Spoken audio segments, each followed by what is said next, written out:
My name is Petey. Hi, Hi. Hi.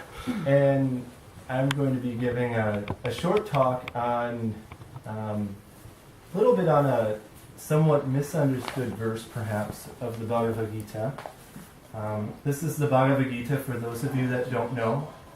And this is essentially a conversation that Krishna, who is the Supreme Personality of God, is having with one of his friends and one of his disciples, Arjun, on the eve before, or the moments before a great battle. And during the course of this discourse, which is recorded in the Bhagavad Gita, he imparts upon his friend and disciple a lot of transcendental knowledge.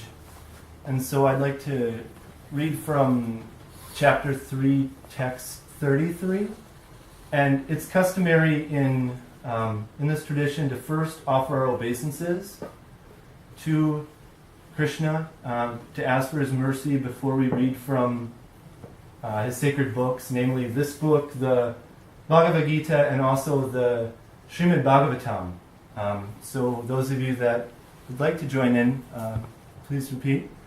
Om Namo Bhagavate Vasudevaya. Om Namo Bhagavate Vasudevaya. Om Namo Bhagavate Vasudevaya.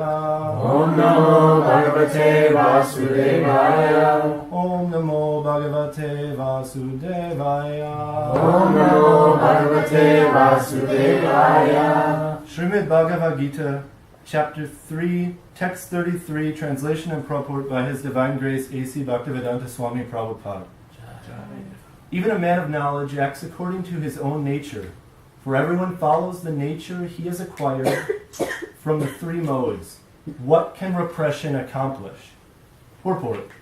Unless one is situated on the transcendental platform of Krishna consciousness, he cannot get free from the influence of the modes of material nature, as confirmed by the Lord in the 7th chapter. Therefore, even for the most highly educated person on the mundane plane, it is impossible to get out of entanglement of Maya simply by theoretical knowledge or by separating the soul from the body. There are so many so-called spiritualists who outwardly pose as advanced in the science, but inwardly or privately are completely under particular modes of nature which they are unable to surpass. Academically, one may be very learned, but because of his long association with material nature, he is in bondage. Krishna consciousness helps one to get out of the material entanglement, even though one may be engaged in his prescribed duties in terms of material existence. Therefore, without being fully in Krishna consciousness, one should never give up his occupational duties, nor should one suddenly give up his prescribed duties and become a so-called yogi or transcendentalist artificially. It is better to be situated in one's position and try to attain Krishna consciousness under superior training. Thus one may be freed of the clutches of Maya.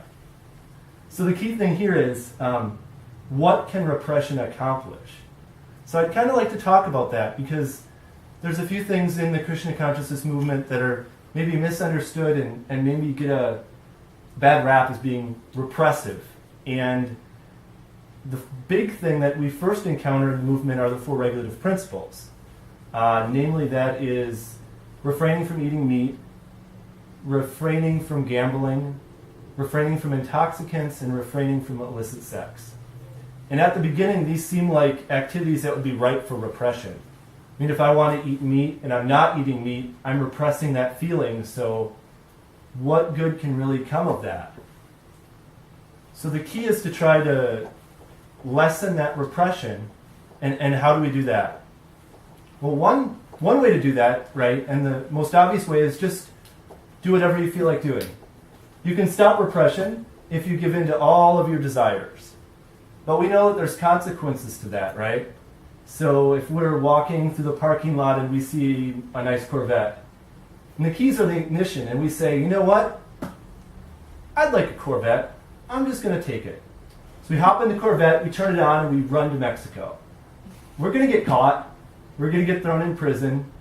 And then we're going to be sitting in our jail cell, not being able to fulfill our desires, and having even more repression than when we started. The second option is if we don't have desires, how can we have repression?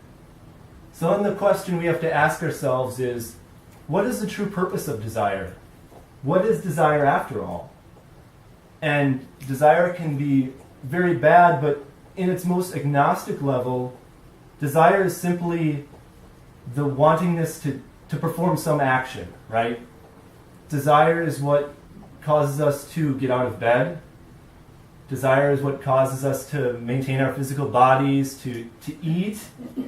Desire is what brought us here to hear about Krishna. So why do we have desire?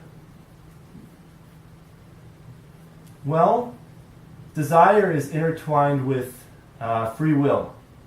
If we don't have free will, then we don't have the ability to desire something. And so why do we have free will? Well, Krishna gave us free will for a specific purpose. And that was because we can't exchange love with Krishna, we can't exchange love with God unless we have that free will.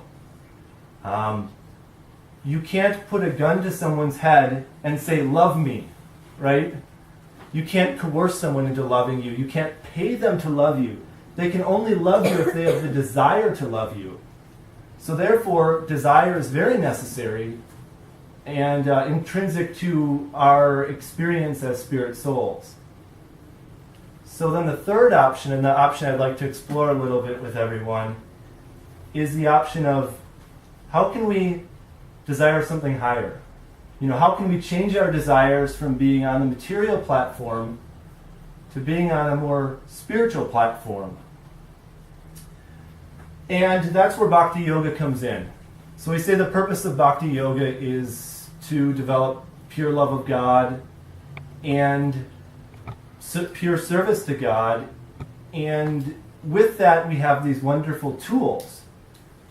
And one of the tools of Bhakti is actually the 4 regulative principles. And the way that we make them work for us is we understand the purpose behind them. So if we just say there are these rules and we have to follow them or else something bad will happen, it becomes very difficult. It becomes very difficult to change that desire for something higher. So we look deeper, we try to gain some knowledge, and we understand that there is a purpose behind these regulative principles. The reason why we abstain from eating meat is to develop compassion. The reason we abstain from gambling is to develop honesty. From taking intoxicants is to develop austerity. And the reason we abstain from illicit sex is so that we can develop cleanliness. Now these 4 things form the 4 principles of religiosity.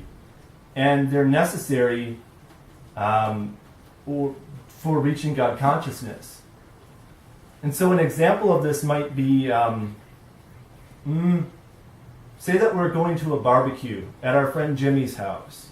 Well, we've been there before, and we know that Jimmy's a really good cook. He's a grill master. We get into the backyard, and we see Jimmy with his Kiss the Chef apron on, and he's flipping hamburgers, and he's going all out, and we smell it. We know that it's a great barbecue. It's gonna just taste excellent. Jimmy always buys the best quality meat, and he knows just how to cook it. Delicious, juicy. It's gonna be great. He hands it to us. Now, if all we say is, I'd really like to eat this meat, but somebody told me I shouldn't, it's not a very good reason to not eat it. And the whole time that we aren't eating it, we look at everyone else and we say, I really wish I was eating that. That would taste really good right now. So we're forming this sort of repression because we want to do something very bad and we can't for some reason, who knows why. But if we take that same situation and we use our intelligence and we realize that the purpose of this regulative principle is to develop austerity, we can look at the situation and we can say, as we're offered this steak, we can say, this might taste good and I might like it, but I really want to try to develop more compassion in my life. And I've been told that one way to do that is to not eat this meat. Now at that point, it is still theoretical and we still have this sort of maybe repressed feeling, I still really want to have it, but there's this idea that I was told that maybe it's true, maybe it's not, but I'm willing to find out because the end result seems like something that I want for myself. So we don't do it. Maybe we refrain from eating meat for a while, and then all of a sudden someone comes up to us and says, there's something different about you. You seem like a lot nicer person. Or maybe you realize that you handled the situation differently than you would have. And you say to yourself, you know what? I do feel like there's more compassion. And I think that following this principle is one of the reasons for that. And from that, from that experiential knowledge, we sort of bridge that divide. And now all of a sudden, when we're posed with the same situation where we're offered this meat, we have this experience and we can say, it might taste good, but I really like what not eating meat is doing for me. I really feel that it's changing my life. And then that repression starts to diminish because we've found something higher. We found this activity that's cultivating this compassion in our lives. And that's sort of the purpose for these tools that we have. Now, that's not to say that we don't make mistakes from time to time, but we know that the best thing for us is not to do that, and we know that experientially. And the thing is that if we keep on bringing ourselves in those situations where we're confronted with Jimmy and his barbecue, it still becomes difficult for us. So that's when we have to look at things like our association. The association that we keep is a lot like a steel rod. So if we put the steel rod in the fire, we take it out, it glows red, it's very hot, it's very much has the same qualities as the fire that we put it into.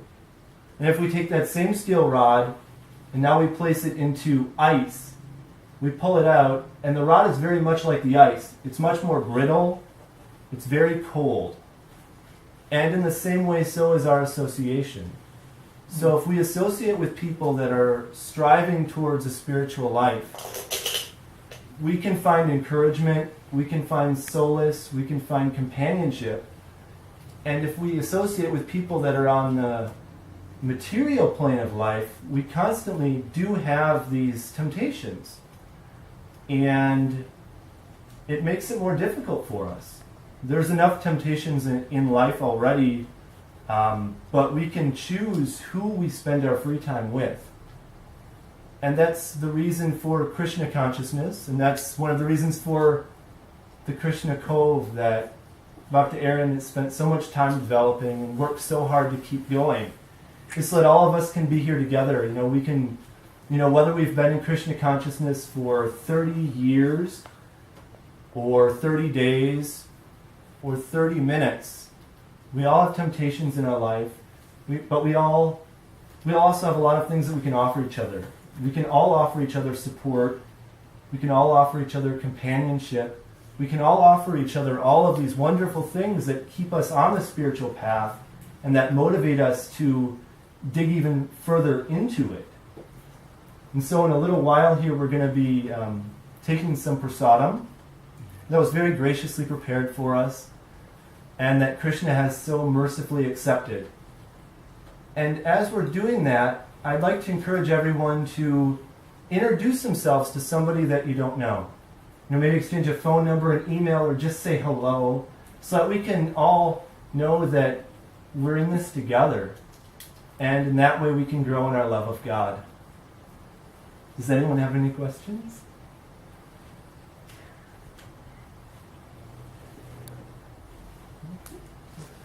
Can you explain a little bit about the austerity, a little bit more about what that means exactly? Austerity, sure. For the refraining from intoxication. Oh, sure. Yeah. So austerity. So the idea is that if we have an intoxicant, it further bewilders our mind, and it makes it more difficult for us to think about God.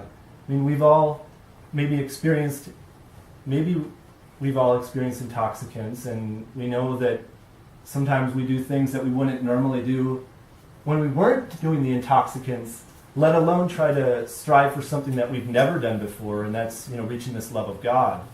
So if our mind is bewildered and our intelligence is diminished, then it makes it very difficult to remember God and to act in a way that brings us closer to that love of God. And so that's the reason why we try to abstain from intoxicants and in environments where there are a lot of intoxicants. Ms. Prabhu? So these four regular principles are followed to uphold the four pillars of religiosity. Why do we strive to uphold these four pillars of religiosity if Krishna consciousness is explained to be not a religion but a science? Because we reach the destination of the path that we follow. And these virtues are necessary for us to realize God. They're necessary to get us out of the material plane. The purpose of human life is to realize God. We're very lousy at everything else. I mean, if the purpose of our life was to sleep a lot, we can't sleep longer than a bear. If the purpose of our life was to get very strong, what is our strength compared to that of a gorilla? We can't run very fast. We can't hold our breath very long. But what we do have that the lower forms of life do not have is this intelligence. And the purpose of that intelligence is to realize God so that we can go back to the spiritual world.